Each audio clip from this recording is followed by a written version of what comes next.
અમદાવાદ શહેરમાં ડ્રગ્સની પ્રવૃત્તિને નેસ્તનાબૂદ કરવા માટે પોલીસ કમિશનર સાહેબશ્રી, જોઈન્ટ પોલીસ કમિશનર સાહેબશ્રી તથા નાયબ પોલીસ કમિશનર સાહેબશ્રીએ સૂચનાઓ કરેલી.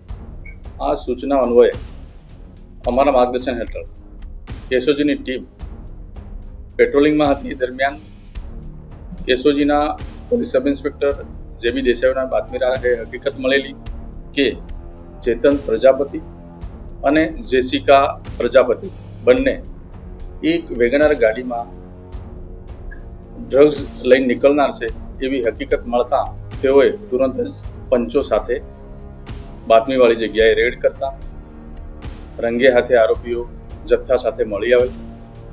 સદર ગાડીમાં જથ્થો ચેક કરતા 22 કિલો 780 ગ્રામ જેની કુલ કિંમત રૂપિયા 7,97,30,000 જેટલી ગણી શકાય તથા ગાડી અને મોબાઈલ મળી કુલ 8,01,40,000નો મુદ્દામાલ બંને આરોપીઓ પાસેથી કબજે કરેલ છે. આ બાબતે ડીસીબી પોલીસ સ્ટેશનમાં ગુનો રજીસ્ટર કરેલ છે અને હાલ આ ગુનાની તપાસ ચાલુ છે.